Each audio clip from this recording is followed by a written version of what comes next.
பங்கேற்பாளர்கள் நிறைந்திருந்தால் மாநாடு முன்கூட்டியே தொடங்கப்படும் அப்படின்னு செய்திகள் ஏற்கனவே வந்தன.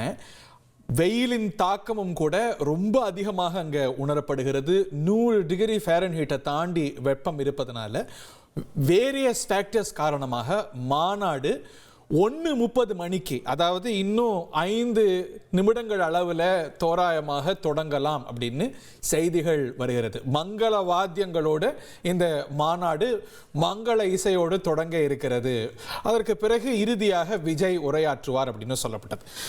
ஒரு 4 மணிக்கு தொடங்கும் அப்படின்னு சொல்லப்பட்ட நிலையில் அது 3 மணிக்கு தொடங்கும் அப்படின்னு ப்ரீபோனான நிலையில் இப்போ 1:30 மணிக்கே மாநாடு தொடங்கிவிடும் என்று அறிவிக்கப்பட்டிருக்கிறது. இன்னொரு பக்கம் வாகனம் மேலெல்லாம் ரூஃப்லலாம் ஏறி கொடி கட்டி ஆடி பாடி மாநாட்டுக்கு இன்னமும் தொண்டர்கள் வாகனங்கள் வந்து கொண்டிருக்கக்கூடிய காட்சிகளையும் திரையில பார்க்கிறோம்.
வண்டி கட்டி வண்டி மேலே ஏறி நடனமாடி தாவேக்கா தொண்டர்கள் இன்னும் ஆடி மூட்ல தான் இருக்கிறாங்க. வேப்பலையெல்லாம் வச்சு டான்ஸ் ஆடக்கூடிய காட்சிகளை பார்க்கின்றோம். ஆவணி பிறந்தாச்சு இல்லையா, இந்த நிலையில் கொடையெல்லாம் எடுத்துட்டு முன்ஜாகிரதையாக வந்திருக்கிறாங்க. இன்னும் சொல்ல போனால் அங்கே கொடையெல்லாம் விநியோகம் செய்யப்பட்டிருக்கு.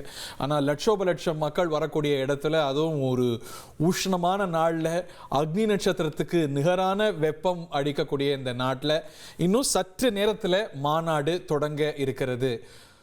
3 மணிக்கு மேடை எழுகிறார் விஜய். அதுக்கு முன்னதாக மங்களவாத்தியங்களோட நிகழ்ச்சி நிரல் அப்படிங்கிறது தொடங்கும் அப்படின்னு அறிவிக்கப்பட்டிருக்கிறது. ட்ரெண்ட ஃப்ரெண்ட் ஆக்கிக்கோங்க. தந்தி டிவியின் சப்ஸ்கிரைபர்ஸ் அண்ட் ஃபாலோவர்ஸ் குடும்பத்துல நீங்களும் இணையுங்க.